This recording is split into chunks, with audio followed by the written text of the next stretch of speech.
Discover the world के मुअज़्ज़िज़ दोस्तों, सदाम हुसैन मुस्लिम तारीख का एक ऐसा बहादुर और निडर शख्स था जिससे यहूदी खौफ खाते थे और सदाम का नाम सुनना भी पसंद नहीं करते थे। सदाम हुसैन अक्सर अपने दिए गए इंटरव्यूज में बताता रहता था कि मैं एटम बम अपने मुल्क के लोगों के लिए नहीं बना रहा, बल्कि ये मैं इसलिए बना रहा हूं ताकि मैं यहूदियों की नींदें उड़ा सकूं। एक दफा सदाम हुसैन से मुतल्लिक इसराइल के वज़ीर दिफा ने कहा था कि ये एक पागल शख्स है जिसे ना तो अपनी फिक्र है और ना ही लोगों की। सदाम हुसैन कुफार की आंख में आंख मिलाकर बात करने का आदी था और जब भी कोई यहूदी सदाम हुसैन को साजिश का हिस्सा बनाना चाहता तो उसे हमेशा ही मुंह की खानी पड़ती। दोस्तों, यही वो हुक्मरान था जो एक खातून की फरियाद पर इसराइल पर चढ़ दौड़ा था और इसराइल के दारुल हुकूमत पर 40 मिसाइल दाग दिए थे। हुआ कुछ यूं था कि एक दफा सदाम हुसैन की लाइव कॉन्फ्रेंस चल रही थी कि अचानक एक चीखती चिल्लाती हुई औरत इसके सामने आकर खड़ी हुई और सदाम हुसैन को सख्त अल्फाज में मुखातिब करते हुए कहा कि इसराइली फौजियों ने मेरी बेटी को रेप का निशाना बनाकर कत्ल कर दिया है और तुम्हें यहां कोई फिक्र नहीं है। तुम ऐशो आराम की जिंदगी बसर कर रहे हो और उधर हम पर मजालिम के पहाड़ तोड़े जा रहे हैं। उस औरत ने मजीद कहा कि रोजाना हमारे घरों से इसराइली फौजी हम सब की आंखों के सामने हमारी बहनों और बेटियों को अगवा करके ले जाते हैं, जिनको बाद में कत्ल करके फेंक दिया जाता है और हमारे छोटे छोटे बच्चों को सड़कों पर घसीट घसीट कर मार दिया जाता है। क्या तुम्हें इन औरतों, बूढ़ों और बच्चों की चीखें सुनाई नहीं देती जो रोजाना इसराइली फौजियों की गोलियों का निशाना बनते हैं? क्या तुमसे उन औरतों, बच्चों और बूढ़ों की चीखों का हिसाब नहीं लिया जाएगा?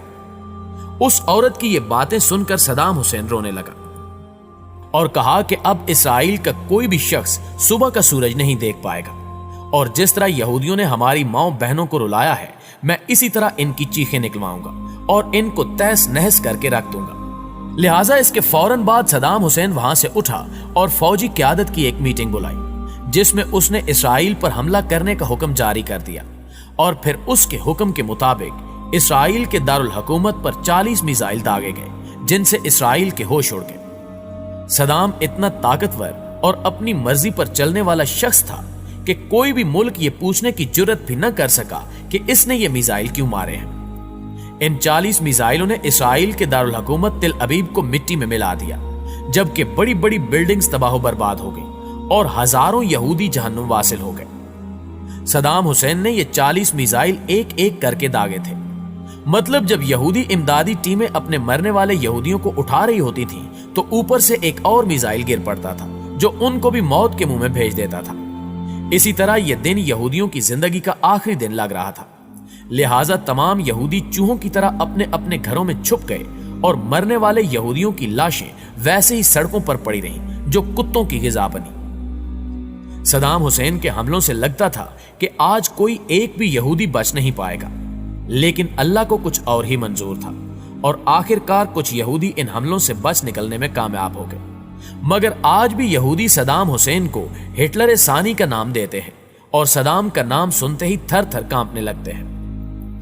नाज़रीन गिरामी, चूंकि अब यहूदी और दीगर कुफार जान चुके थे कि अब हमने इराक को ज़ाहिरी तौर पर छेड़ने की कोशिश की तो ये हमारी नस्लें तबाह बर्बाद कर देंगे, लिहाजा ये अंदर ही अंदर इराक और सदाम हुसैन के खिलाफ मुख्तलिफ साजिशों में मसरूफ हो गए और अमरीका और इसके इत्तेहादियों ने अपने तहफ़्फ़ुज़ के लिए इराक पर हमले का इरादा बना लिया।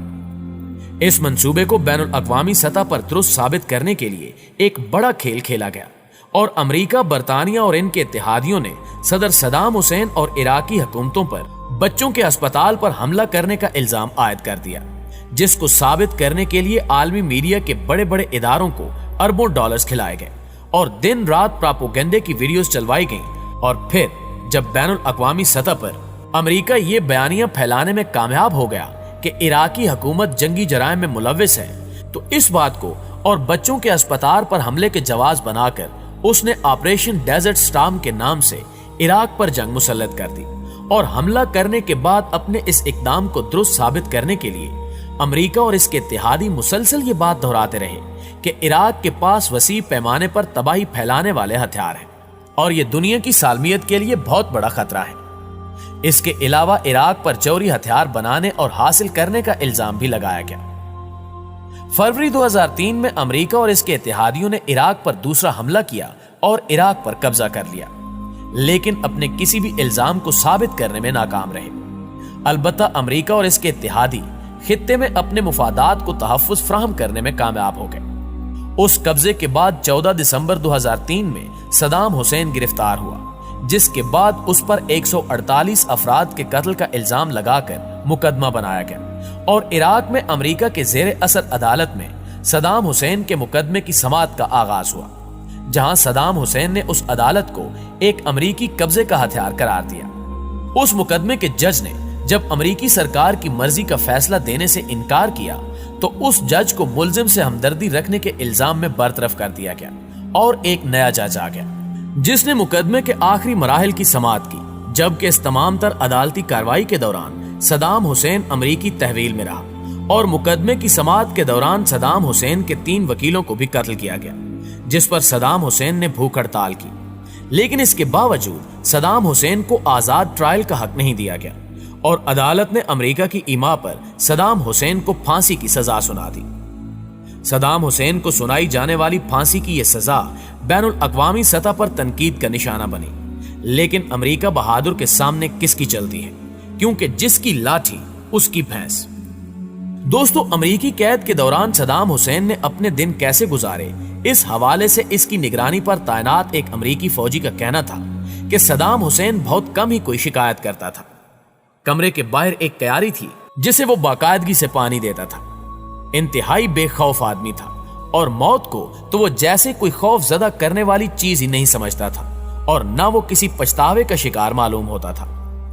صدام حسین نے زندگی میں جو بھی کیا وہ صرف اور صرف اپنی عوام کے مفاد کی نیت سے کیا۔ دوستو، اس نام نہاد عدالت کی جانب سے سنائی جانے والی سزا پر عمل درآمد کے لیے بھی قوانین کی خلاف ورزی کی گئی اور سوئے ہوئے صدام حسین کو جگا کر بتایا گیا کہ اگلے چند گھنٹوں میں اس کی سزا پر عمل درآمد کیا جائے گا۔ یہ خبر سن کر بھی صدام مطمئن رہا اور آخری سفر کی تیاری شروع کر دی۔ نہانے کے بعد اللہ کے حضور سجدہ ریز ہوا اور شکرانے کے نفل پڑے، پھر ناشتہ کیا اور پھر اپنے قریبی افراد کے نام خطوط لکھے اور اپنے سارے کام نمٹانے کے بعد صدام حسین خود چل کر مسکراتے ہوئے پھانسی گھاٹ تک پہنچا۔ دوستو، صدام حسین کے آخری وقت میں لکھے گئے خطوط میں ایک خط ایسا بھی تھا جو اس نے اپنی بیٹی کے نام لکھا تھا اور وہ خط بھی اب منظر عام پر آ چکا ہے۔ صدام حسین نے اس خط میں لکھا تھا کہ مجھے پورا یقین ہے کہ یہ لوگ میری موت کے منصوبے پر کام کر رہے ہیں، تاہم اللہ جو چاہے کرتا ہے اور وہ ہر چیز پر قادر ہے۔ میرے پاس ان کا ایک جرنیل آیا جس کے ساتھ اس کا ترجمان بھی تھا۔ اس نے مجھے ایک کاغذ تھمایا اور کہا کہ میں اس پر عراقی قوم کے نام پیغام لکھوں کہ وہ ہتھیار پھینک دیں اور مسلح جدوجہد ترک کر دیں، لیکن میں ایسا کبھی نہیں کروں گا۔ پیارے دوستو، امریکہ کی جانب سے کیے جانے والے اس قتل کے عینی شاہدین کا کہنا ہے کہ ایسا معلوم ہو رہا تھا کہ جیسے صدام حسین کو موت کا خوف چھو کر بھی نہیں گزرا۔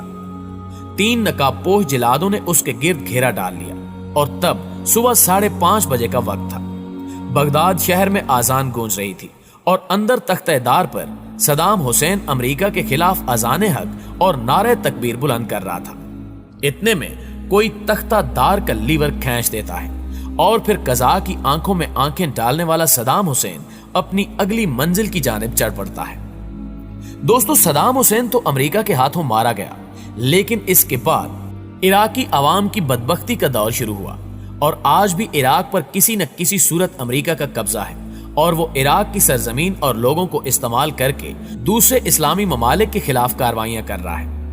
یہاں ایک بات یاد رکھنے والی یہ بھی ہے کہ کفار کسی بھی صورت مسلمانوں کے دوست نہیں ہو سکتے اور یہ قرآن پاک کا سیدھا سادہ اعلان ہے۔ جی تو معزز دوستو، یہ تھی ہماری آج کی ویڈیو۔ ہمیں ہمیشہ کی طرح آج بھی امید ہے کہ آج کی ویڈیو آپ کو بے حد پسند آئی ہوگی۔ انشاءاللہ آپ سے ملاقات ہوتی ہے اگلی ویڈیو میں، تب تک اپنا اور اپنے پیاروں کا ڈھیر سارا خیال رکھیے۔ اللہ نگہبان۔